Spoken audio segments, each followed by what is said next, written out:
Welcome to another deep dive. Today, we're taking you into the world of large language models, or LLMs. LLMs. Yeah, the brains behind those chatbots you talk to. Right. AI writers crafting content, and even self-driving cars navigating traffic. hmm But here's the thing. You're interested in going beyond the hype, right? Yeah, absolutely. You want to know how LLMs actually get smarter, how they learn and improve after their initial training. Right. And you've shared a really fascinating research paper with us that digs into this very topic. Yeah. So buckle up, because today's deep dive is going to take you beyond the headlines and into the cutting edge of how these LLMs are being refined to be even more powerful and accurate. Okay. And joining me to break it all down is our resident LLM expert. It's great to be here, ready to unpack some of these complex but incredibly cool techniques. Okay, so let's start with something that surprised me. Okay. The research paper you shared mentions that LLMs, even after being trained on mountains of data, Yeah. sometimes struggle with seemingly simple logic problems. That seems counterintuitive, right? Right. And this gets to the heart of how LLMs learn differently than humans. Yeah. They're amazing at spotting patterns in data, like finding those hidden connections in massive amounts of text. Right.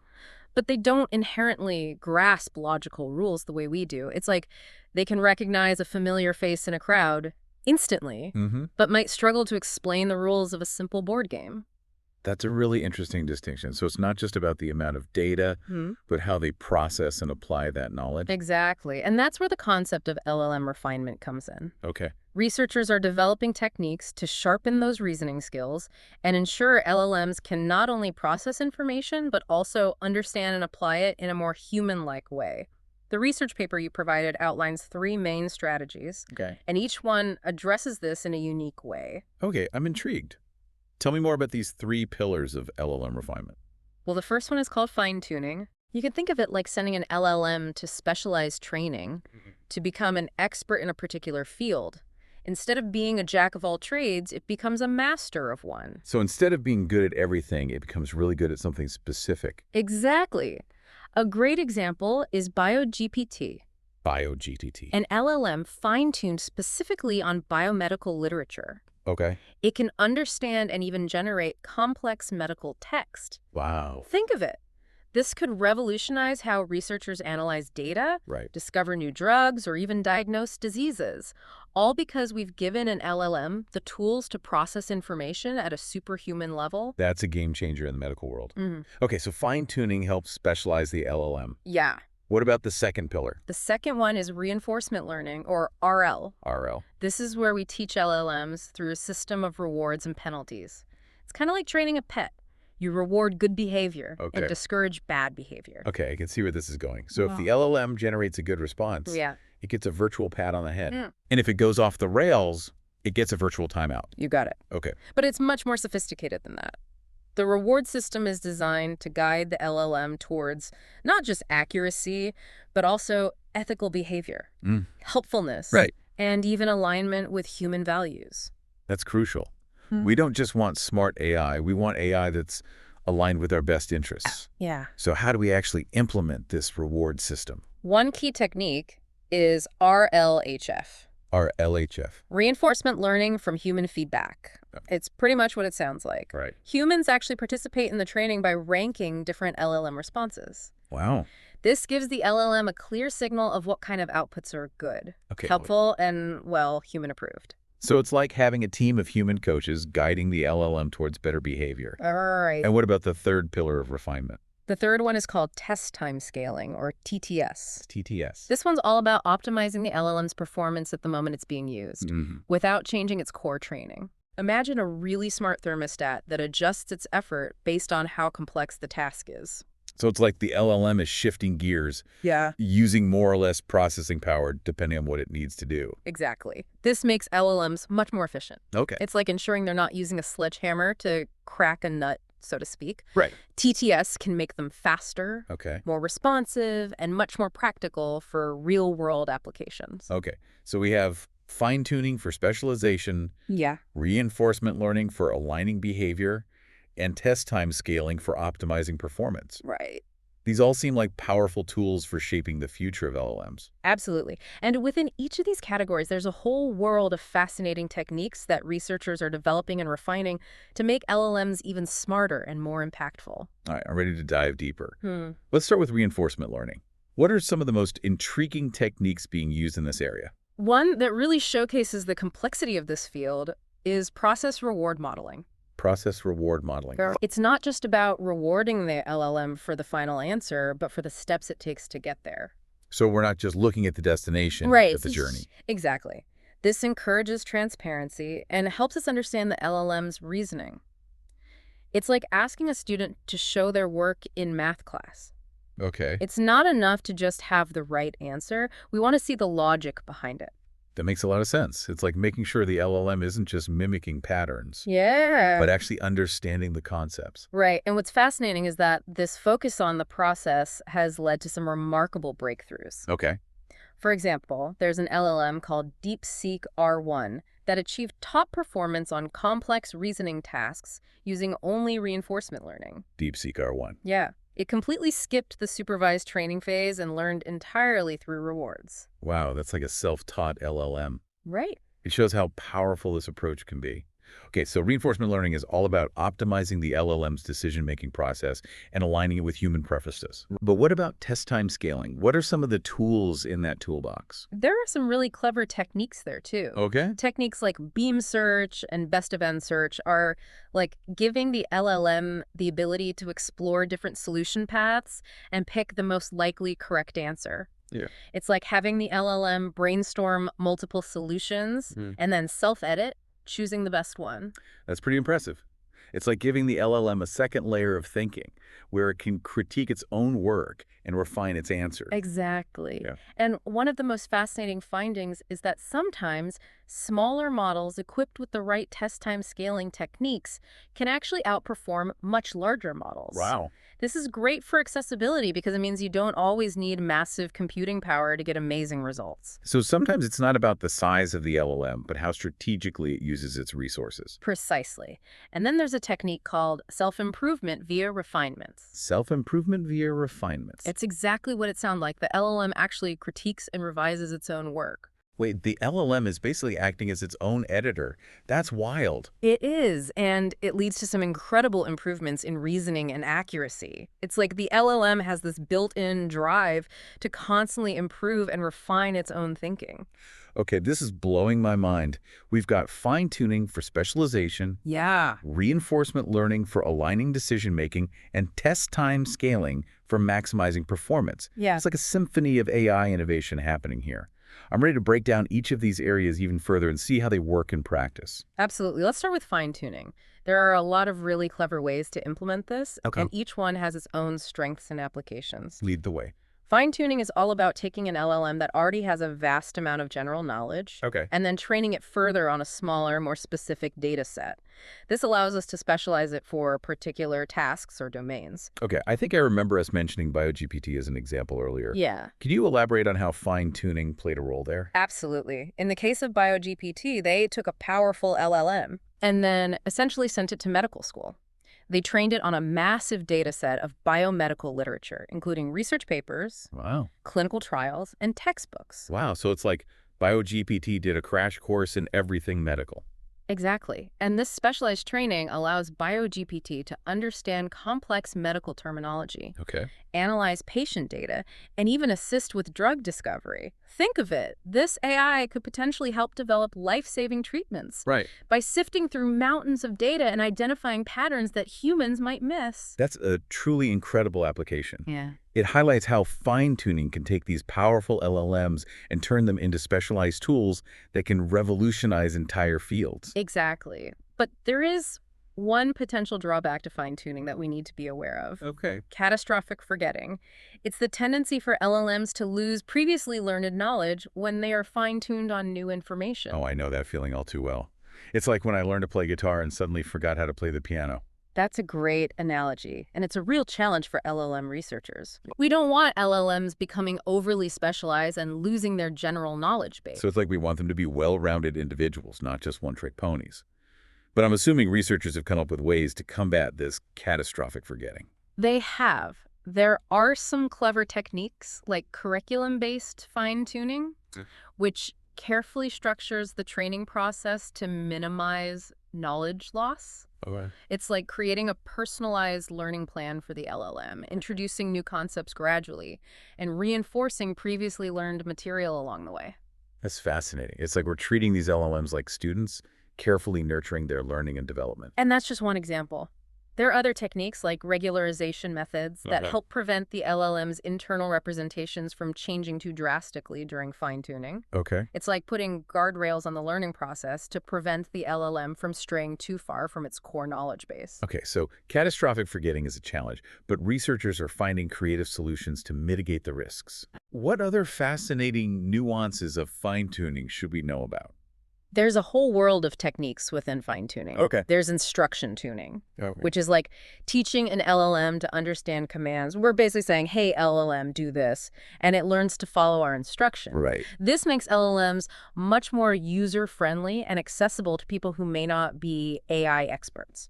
So we're teaching LLMs to speak our language, so to speak. Yeah. What else is there? There's dialogue-style fine-tuning. Mhm. Think of those chatbots that can actually hold a decent conversation. Right. And remember what you said earlier, that's the result of dialogue-style fine-tuning. Okay. It teaches LLMs to maintain context, Okay. understand the flow of a conversation, Mhm. and generate responses that feel natural and engaging. I'm starting to see how diverse fine-tuning really is. It's like sculpting AI, shaping these LLMs into tools that can handle a wide range of tasks. Exactly. And let's not forget about Colenti reasoning fine-tuning. Culinary reasoning fine-tuning. This is where we teach LLMs to think step by step, like solving a puzzle. I love that analogy. So Yeah. we're encouraging a more methodical and transparent approach to problem solving. Precisely.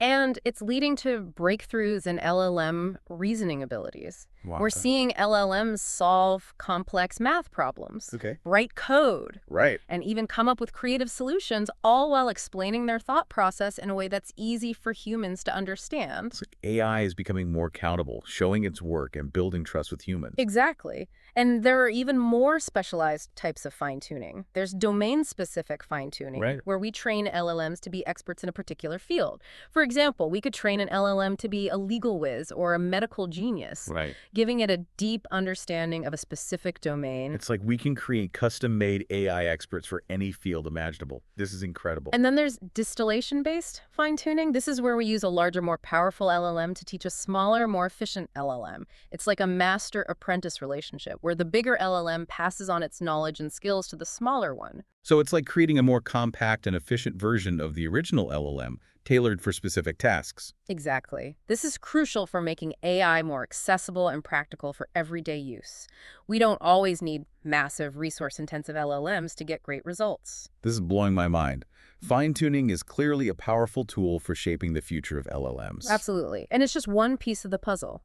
We also need to consider how we align these LLMs with human values and preferences. Right. And that's where preference and alignment fine-tuning comes into play. Preference and alignment. Tell me more. Remember how we talked about reinforcement learning, especially RLHF, helping align LLMs with human values? Yeah. Well, preference and alignment fine-tuning is a crucial step in that process.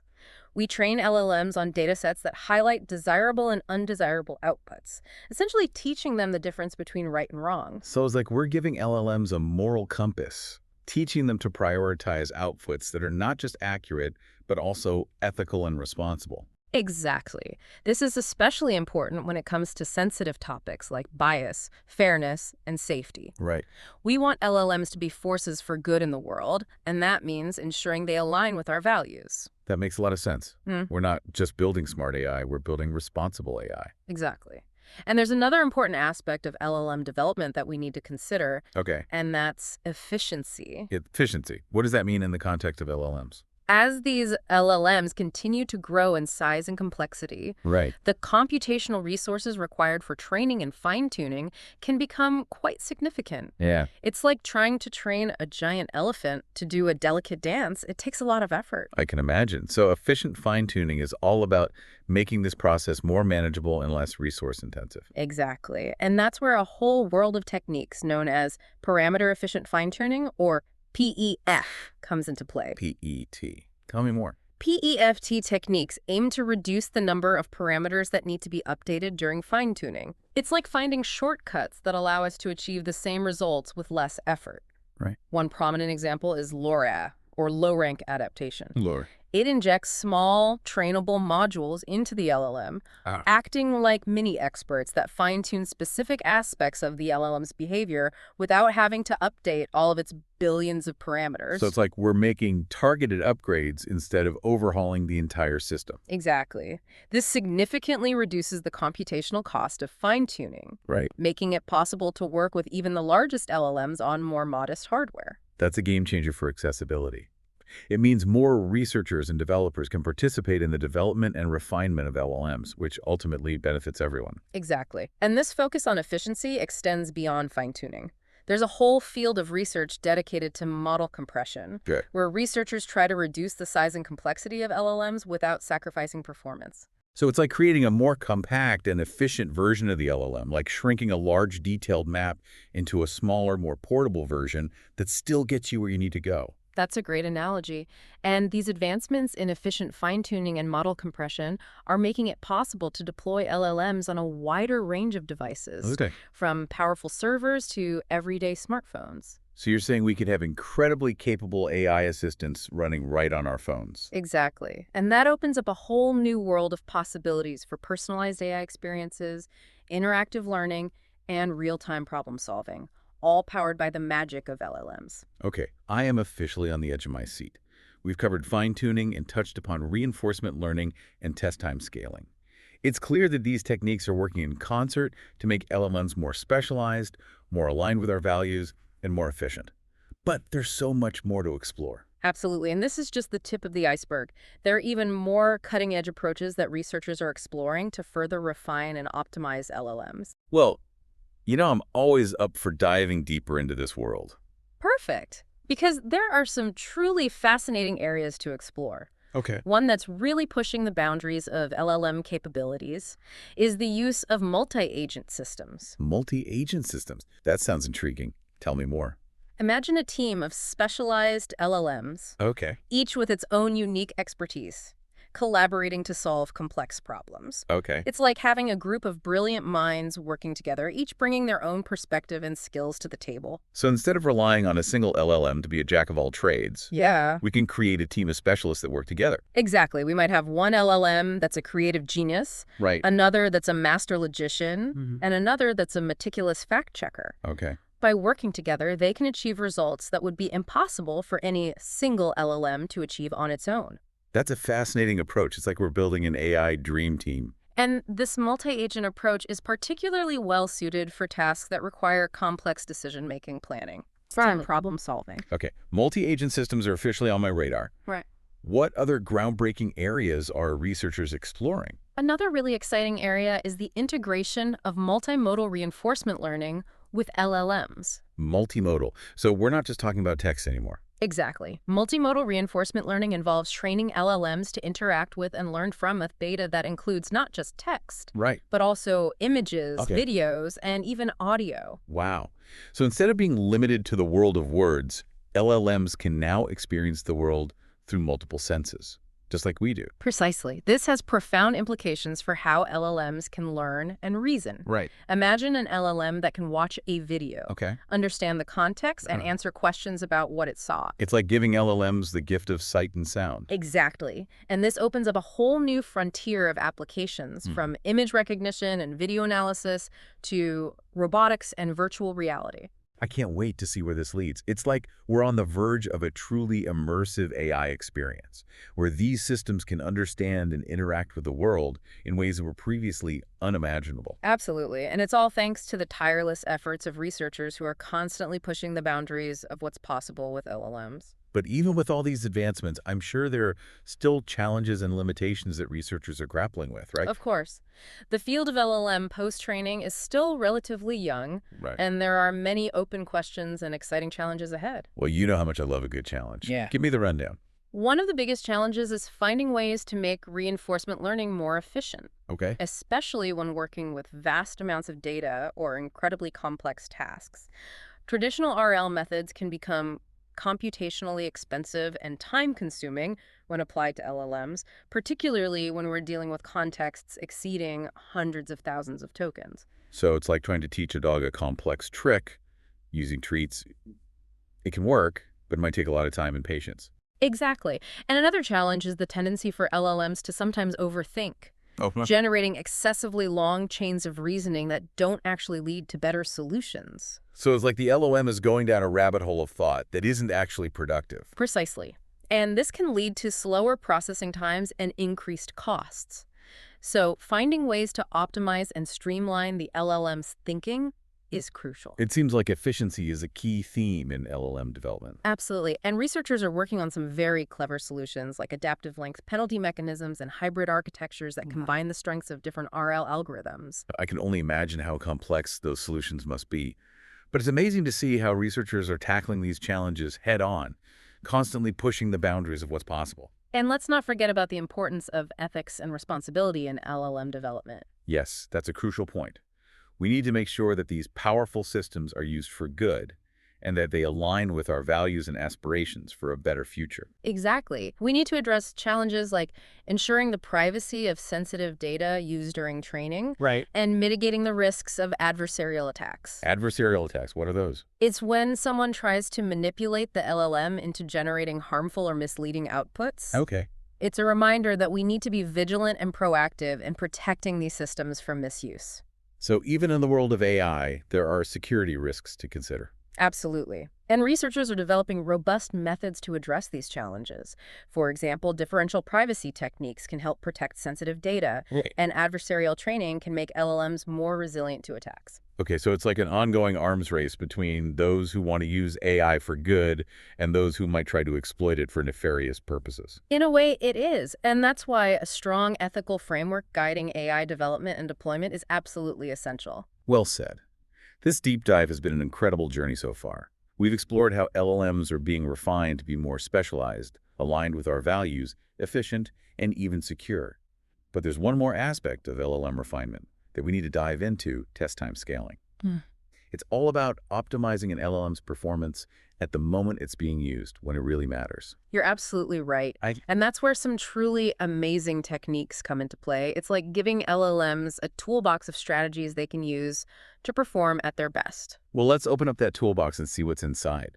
What are some of the techniques that make up this test time scaling arsenal? One of the most widely used techniques is called beam search. Beam search. It's all about helping LLMs explore different possible solutions and find the most promising ones. So it's like the LLM is brainstorming multiple ideas Yeah. and then carefully selecting the best one to pursue. Exactly. Imagine the LLM as a writer trying to craft the perfect opening line for a story. Okay. Instead of just going with the first idea that pops into its head, it uses beam search to generate a set of possible options. Let's say 5 different opening lines. Okay, so we have 5 potential paths for the story to take. Exactly. And then the LLM evaluates each of these options based on certain criteria.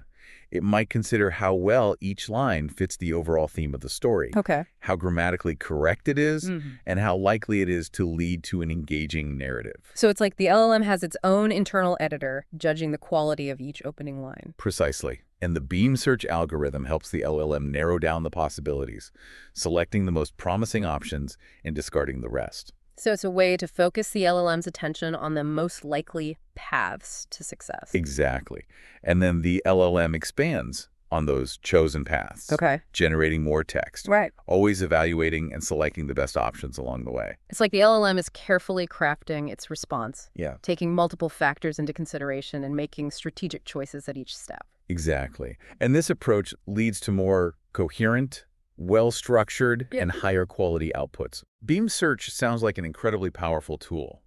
But I'm curious, how does it actually work under the hood? What kind of calculations are involved? At its core, beam search involves calculating the probability of different possible sequences of words or tokens. Well, it's all about statistics and probabilities. Exactly. The LLM is trying to predict which sequences are the most likely to be correct or meaningful Right. based on its training data and the current context. That makes sense. But I imagine this can get pretty complex, Yeah. especially with all the possible word combinations. You're right, it can.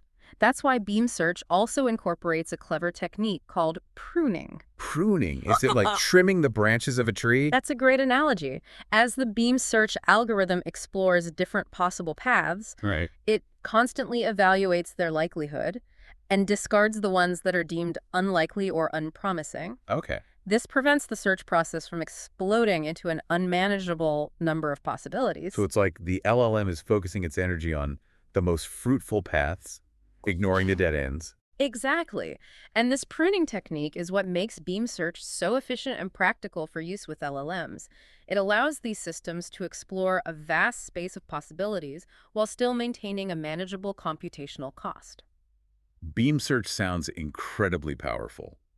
But is there anything else in this test time scaling toolbox? Absolutely. There are a lot of different strategies for optimizing an LLM's performance. Well, let's keep exploring. What other techniques should we be aware of? Absolutely. There are a lot of different strategies for optimizing an LLM's performance. Well, let's keep exploring.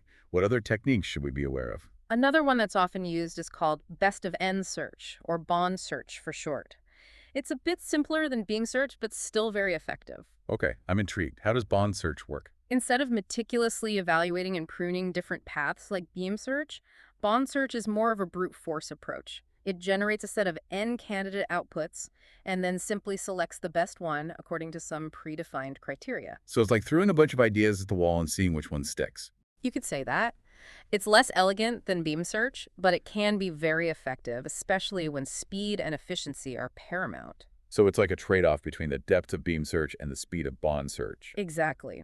And the choice of which technique to use often depends on the specific task, the desired level of accuracy, and the available computational resources. That makes sense. It's like choosing the right tool for the job. And just like beam search, bond search can be combined with other techniques, like reinforcement learning and chain of thought prompting, to further enhance LLM performance. I'm starting to see how these test time scaling techniques can work together to create a powerful ecosystem for AI optimization. Absolutely. It's all about finding the right combination of techniques to unlock the full potential of LLMs. Okay, I'm ready to keep exploring. What other tools are in this test time scaling toolbox? Let's talk about compute optimal scaling, or COS. This technique is all about maximizing efficiency by allocating computational resources in the smartest way possible. So it's like the LLM is becoming a master of energy conservation, only using as much processing power as it needs for a given task. Exactly. Instead of using a one-size-fits-all approach, COS dynamically adjusts the computational effort based on the perceived difficulty of the tasks. So if the task is easy, the LLM will coast along, saving its energy for more challenging tasks. Exactly. And if the task is really difficult, COS will kick into high gear, ensuring that the LLM has enough brain power to handle the challenge. That's brilliant. It's like the LLM is learning to pace itself, conserving its energy for when it really matters. And this dynamic approach to resource allocation can significantly improve both efficiency and performance. It's like getting more bang for your buck, computationally speaking. I love that. It's like AI is becoming more eco-friendly. But I'm curious, how does the LLM actually determine the difficulty of a task? Does it have some kind of internal difficulty meter? That's a great question. There are a few different approaches. Some COS methods use predefined rules to estimate task difficulty based on factors like the length of the input text or the complexity of the question being asked. So it's like the LLM is using a set of guidelines to make an educated guess about how much brain power it will need. Exactly. And other COS methods use more sophisticated techniques like machine learning models to predict task difficulty based on patterns and correlations learned from past experience. So it's like the LLM is constantly learning and refining its ability to judge the difficulty of tasks, becoming more efficient over time. Precisely. And this adaptive learning is what makes COS so powerful and effective. It allows LLMs to optimize their performance on the fly, adapting to the unique challenges of each task they encounter. This is incredible. It's like AI is becoming more self-aware, understanding its own limitations and strengths, and adjusting its approach accordingly. And this self-awareness is key to unlocking the full potential of LLMs. By understanding their own capabilities, these systems can make more informed decisions about how to allocate their resources, leading to significant improvements in efficiency, accuracy, and overall performance. Okay, COS is officially one of my favorite AI techniques. But before we get too carried away, are there any other test time scaling techniques we should explore? Absolutely. There are many other fascinating techniques in the test time scaling arsenal. Let's talk about chain of thought prompting, often shortened to COAT prompting. Co-pre-prompting. I think we've touched on this before, but I'm ready for a deeper dive. Remind me, what's so special about co-t prompting? Well, COAT prompting is a technique that encourages LLMs to think step by step, like a detective solving a case or a scientist conducting an experiment. So instead of just spitting out an answer, the LLM actually explains its reasoning process, showing us how it arrived at its conclusion. Exactly. And this transparency is incredibly valuable for a few reasons. I bet. Give me the rundown. First, it makes the LLM's outputs more interpretable and understandable to humans. We can see the logic behind its decisions, which helps us build trust and confidence in its abilities. That makes sense. It's like the LLM is showing its work, so we can follow along and understand its thought process. Second, COAT prompting can actually improve the accuracy of LLMs, especially on tasks that require multi-step reasoning or complex problem solving. Ooh, how so? By breaking down a problem into smaller, more manageable steps, COAT prompting helps the LLM to avoid getting lost in a sea of possibilities. It's like giving the LLM a roadmap to follow, guiding it towards the correct solution. I love that analogy. It's like the LLM is a hiker navigating a complex trail, and COT prompting is the map that keeps it on track. And third, COAT prompting can encourage LLMs to be more creative and innovative in their problem-solving approaches. By forcing them to think step by step, we're essentially training them to come up with novel solutions that they might not have discovered otherwise. It's like COT prompting is unlocking the LLM's inner creativity, helping it to think outside the box. Exactly. And this ability to think creatively and innovatively is what will ultimately set LLMs apart from traditional AI systems and unlock their true potential. This is incredible. COT prompting is clearly a game changer for LLMs. But I'm curious, how does it actually work in practice? Do we just tell the LLM, think step by step? That's a good question. There are a few different ways to implement COAT prompting. One common approach is to provide the LLM with a few examples of how to solve a problem step by step. It's like giving the LLM a set of worked out problems to study before it tackles a new one. So it's like a mini tutorial for the LLM, showing it how to break down a problem and solve it systematically. That's a good question. There are a few different ways to implement COAT prompting. One common approach is to provide the LLM with a few examples of how to solve a problem step by step. It's like giving the LLM a set of worked out problems to study before it tackles a new one. So it's like a mini tutorial for the LLM, showing it how to break down a problem and solve it systematically. Exactly. And by studying these examples, the LLM learns to mimic this step-by-step reasoning approach when it encounters new problems. That's clever. So it's like the LLM is learning by example, just like a human student would. Exactly. And there are other COAT prompting techniques that involve using specific keywords or phrases to trigger the LLM's step-by-step reasoning mode. Oh, interesting. So are there like secret code words that unlock the LLM's inner detective? Not exactly secret, but certain phrases like, let's think step by step, or here's how to solve this problem, can signal to the LLM that it should break down the problem and explain its reasoning process. That's fascinating. It's like we're teaching LLMs to understand and respond to cues that guide their thinking in specific ways. And the research in this area is constantly evolving, with researchers finding new and innovative ways to use COAT prompting to enhance LLM reasoning and unlock their full potential. This is incredible. COT prompting is definitely a technique to watch. Okay, we've explored COT prompting in detail. Are there any other test time scaling techniques we should discuss before we wrap up? Let's talk about self-consistency decoding. It leverages the LLM's own uncertainty to improve its accuracy. Self-consistency decoding. It sounds like the LLM is double-checking its own work. That's a great way to put it. Self-consistency decoding is based on the idea that if an LLM generates multiple different solutions to a problem, the most consistent or frequent solution is likely to be the correct one. So it's like the LLM is taking a vote among its own multiple answers, and the answer that gets the most votes wins. Exactly. And this approach can be surprisingly effective, especially on tasks where there's a clear right or wrong answer, like mathematical reasoning or logical deduction. I see. So instead of just trusting the LLM's first answer, we're essentially asking it to generate multiple answers and then see which one is the most popular. And by doing so, we're leveraging the LLM's own internal uncertainty to our advantage. It's like we're saying, we know you might not be sure about the answer, so give us a few options and we'll see which one makes the most sense. That's a clever strategy. It's like we're turning the LLM's uncertainty into a source of strength. Exactly. And this self-consistency approach can be combined with other techniques, like beam search and chain of thought prompting, to further enhance the LLM's reasoning abilities and improve the quality of its outputs. I'm starting to see how these test time scaling techniques can work together synergistically, creating a powerful ecosystem for AI optimization. And the research in this area is constantly pushing the boundaries, exploring new and innovative ways to combine these techniques and unlock the full potential of LLMs. This is incredible. I'm completely captivated by the possibilities. Okay, we've explored self-consistency decoding. Are there any other test time scaling techniques we should discuss before we move on? There's a really interesting one called Tree of Thoughts, often shortened to TT. Tree of thoughts.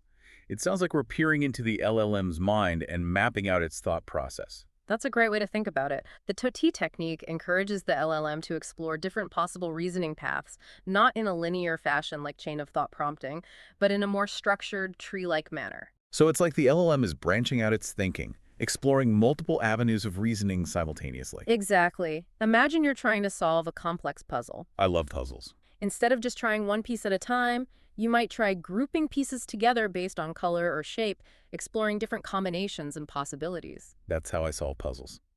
So the tree of thoughts technique is like giving the LLM that same ability to explore different reasoning strategies and combinations of ideas. Exactly. And by structuring the LLM's thought process in this tree-like manner, we can guide it towards more efficient and effective problem solving.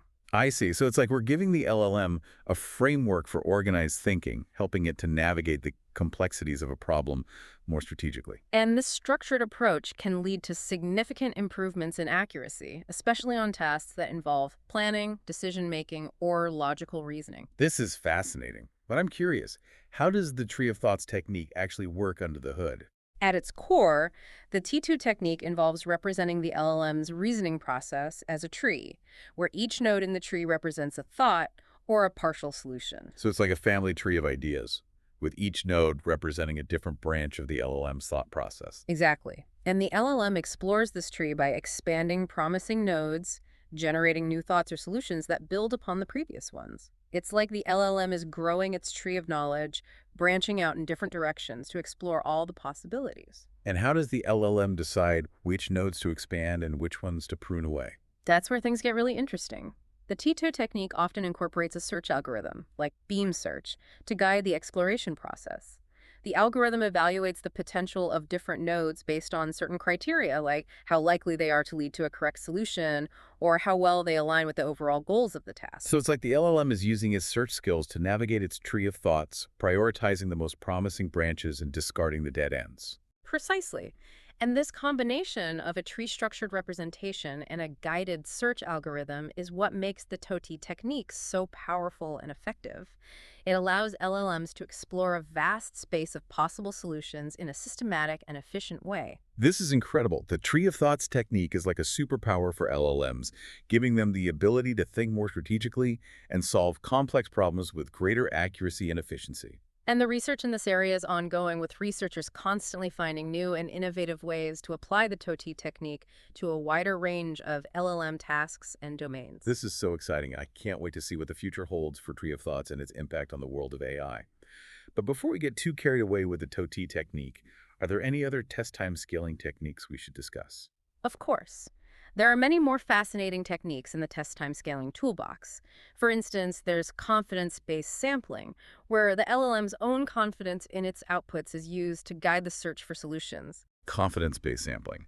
So the LLM's like, I'm pretty sure this is the right answer, so let's focus on exploring this path further. Exactly. Instead of treating all possible solutions equally, confidence-based sampling prioritizes the exploration of paths that the LLM deems more likely to be correct. It's like the LLM is using its own intuition and experience to guide the search process. So it's like the LLM's becoming more self-aware, understanding its own strengths and weaknesses, and adjusting its approach accordingly. Precisely. And this self-awareness can lead to significant improvements in efficiency and accuracy. It's like the LLM is learning to trust its own judgment and focus its energy on the most promising paths. I love that. It's like AI is becoming more human-like in its ability to learn and adapt. But I'm curious, how does the LLM actually measure its own confidence? Does it have some kind of internal confidence meter? That's a great question.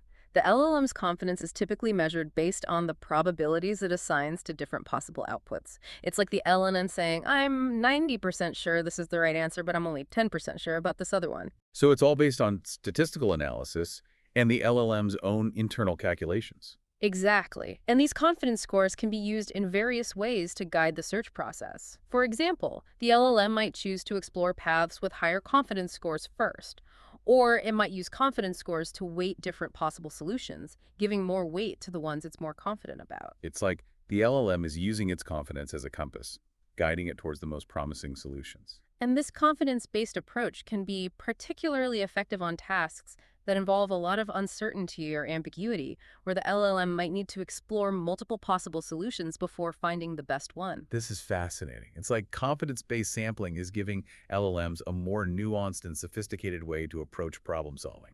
And the research in this area is ongoing, with researchers exploring new and innovative ways to leverage the LLM's own confidence to enhance its performance and unlock its full potential. Okay, confidence-based sampling is officially on my list of favorite AI techniques. But before we get too carried away, are there any other test time scaling techniques we should discuss? Absolutely. Another powerful technique is called search against verifiers. Search against verifiers. It sounds like the LLM is calling in a team of experts to double-check its work. That's a great analogy. Search against verifiers involves using external systems or models known as verifiers to evaluate the quality of the LLM's outputs and guide the search for better solutions. So it's like the LLM is saying, I've come up with a few possible answers, but I want to get a second opinion from some experts before I make a final decision. Exactly. And these verifiers can be anything from simple rule-based systems to sophisticated machine learning models, depending on the specific task and the desired level of accuracy. So it's like having a panel of judges evaluating the LLM's performance and providing feedback to help it improve. Precisely. And this feedback can be incredibly valuable in guiding the LLM towards generating more accurate, relevant, and reliable outputs. I see. So it's like the LLM is constantly learning and refining its skills based on the feedback it receives from these external experts. And this feedback-driven approach is what makes search against verifiers so powerful. It allows LLMs to tap into external knowledge and expertise, enhancing their own capabilities and pushing the boundaries of what's possible. This is amazing. It's like AI is becoming more collaborative, learning from humans and other AI systems to achieve better results. But I'm curious, how do these verifiers actually work? What are they looking for when they evaluate the LLM's outputs? That's a great question. The specific criteria that verifiers use depend on the task at hand. For example, if the task is question answering, the verifier might check whether the LLM's answer is factually correct and relevant to the question. That makes sense. So it's like having a fact checker on hand to make sure the LLM's answers are accurate and reliable. And if the task is code generation, the verifier might run the LLM's code to see if it compiles and produces the desired output. So it's like having a code reviewer, checking the LLM's work for bugs and errors.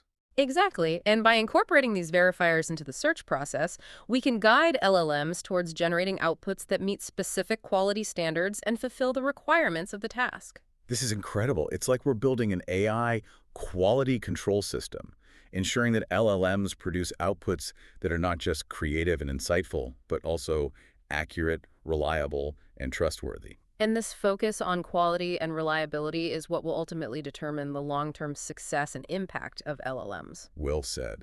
Okay, search against verifiers is officially on my list of favorite AI techniques. But before we get too carried away, are there any other test time scaling techniques we should explore? Let's talk about a technique that takes the concept of self-improvement to a whole new level: self-improvement via refinements. Self-improvement via refinements.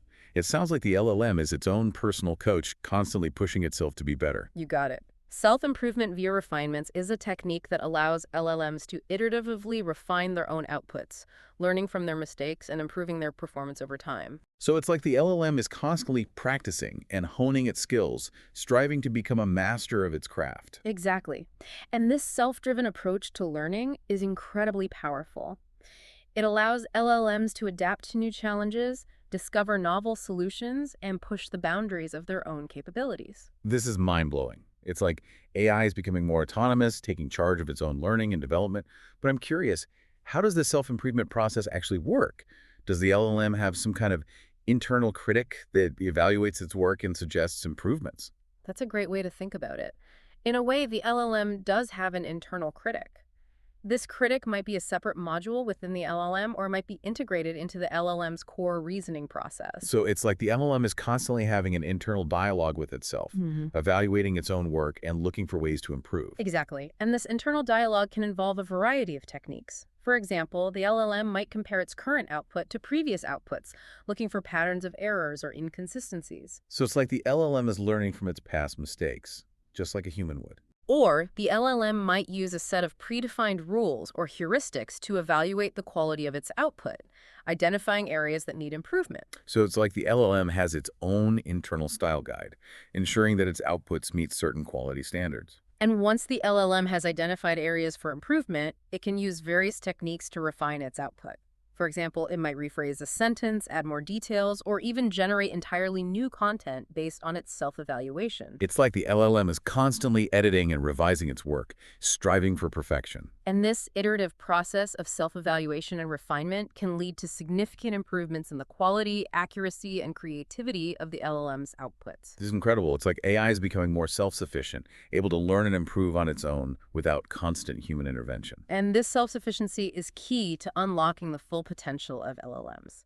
By empowering these systems to learn and adapt on their own, we can free up human time and resources for more creative and strategic tasks. Well said. Okay, self-improvement via refinements is officially on my list of favorite AI techniques. But before we get too carried away, are there any other test time scaling techniques we should explore?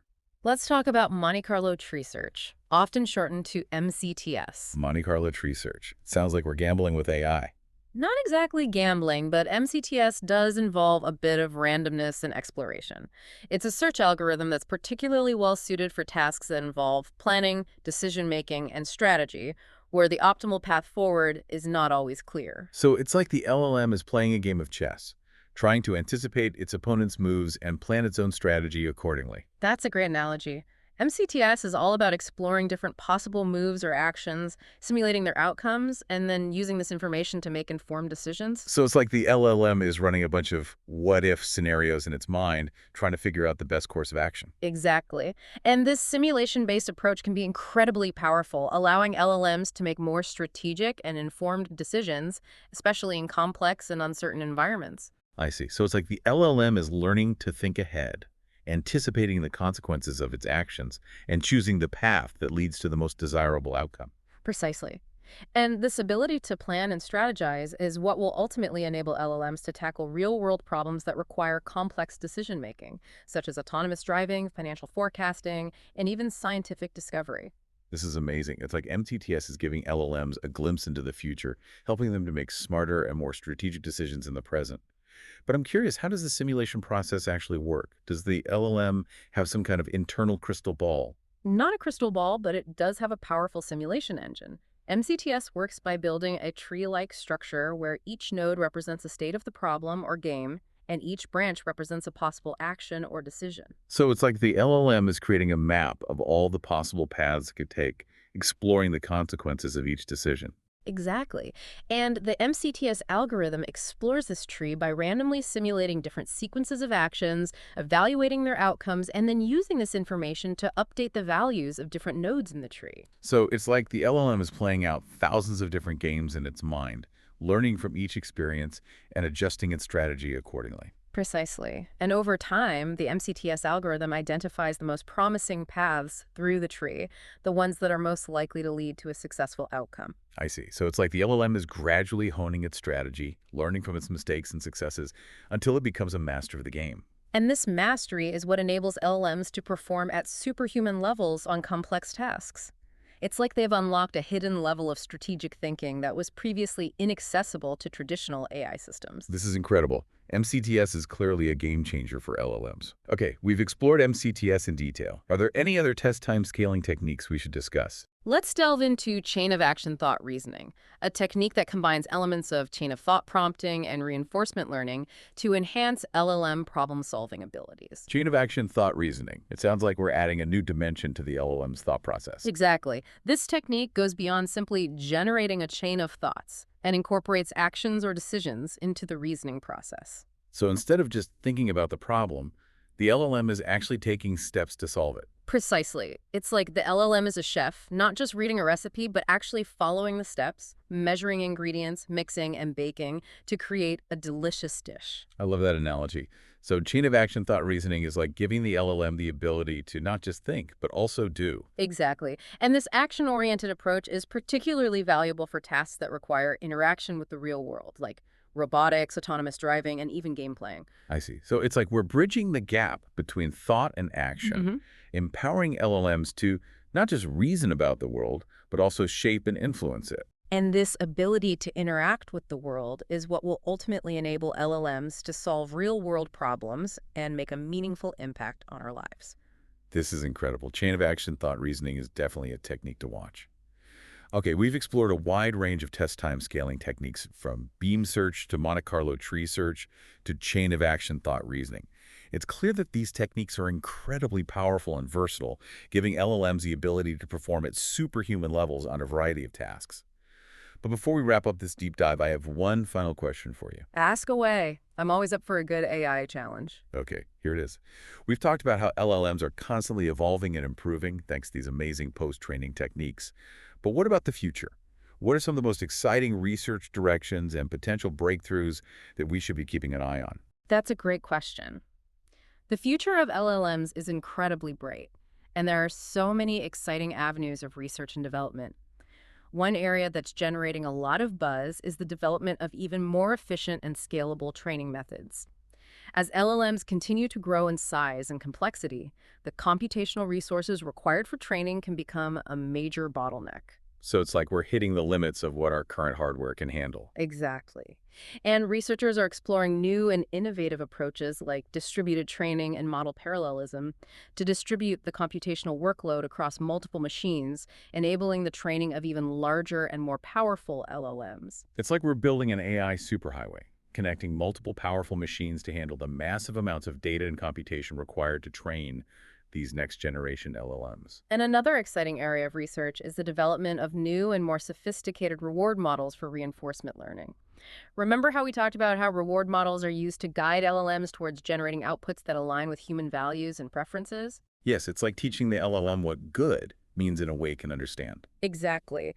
And researchers are exploring new ways to create reward models that are more robust, accurate, and aligned with human values, ensuring that LLMs are not just intelligent, but also ethical and beneficial to society. It's like we're developing an AI moral compass, guiding these powerful systems towards responsible and ethical behavior. And another exciting research direction is the integration of LLMs with other emerging technologies, such as robotics, virtual reality, and the Internet of Things. Imagine a world where LLMs are not just confined to computers and smartphones, but are embedded in our physical environment, interacting with us in more natural and intuitive ways. It's like AI is becoming seamlessly integrated into our lives, enhancing our experiences and capabilities in countless ways. And this integration of AI with the real world is what will ultimately unlock the full potential of LLMs, leading to transformative advancements in healthcare, education, transportation, entertainment, and countless other domains. This is incredible. I'm so excited about the future of LLMs. Okay, I think we've covered just about everything in this deep dive.